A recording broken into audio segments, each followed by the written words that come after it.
Canada is the latest country to approve the use of Pfizer's COVID-19 vaccine. The government says it will start administering shots as early as next week. An FDA advisory committee will look at Pfizer's COVID-19 vaccine tomorrow, but the agency's review suggests it is safe and effective. The Department of Defense announcing today it will get nearly 44,000 doses of the vaccine as early as next week.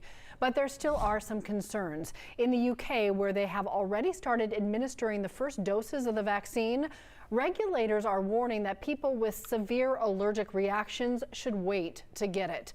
They are investigating whether two adverse reactions that happened on the first day of distribution are linked directly to the vaccine. Mara Siriani is taking a closer look at what health experts are saying about it.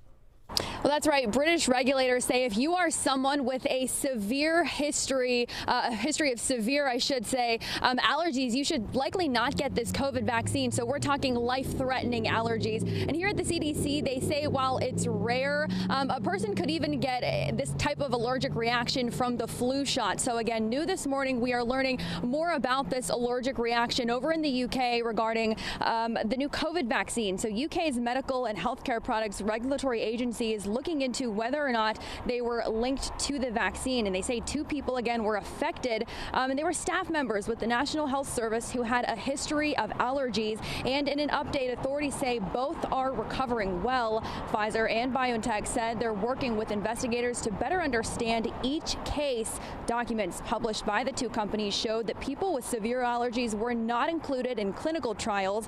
Now, in the meantime, the regulator has issued the warning for anyone who, again, has those significant allergic reactions to a vaccine, a medicine, or food in the past, and that includes anyone who has been told to carry an adrenaline shot or others who have had near fatal allergic reactions.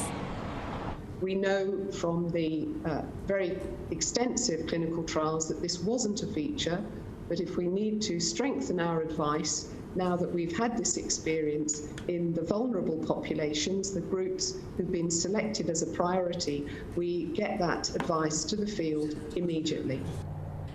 Learning more and more about this vaccine each and every day. Of course, the U.S. is anxiously awaiting, and it's really all eyes on the U.K. right now as we wait for that vaccine, and as we know, it could come to Georgia very quickly.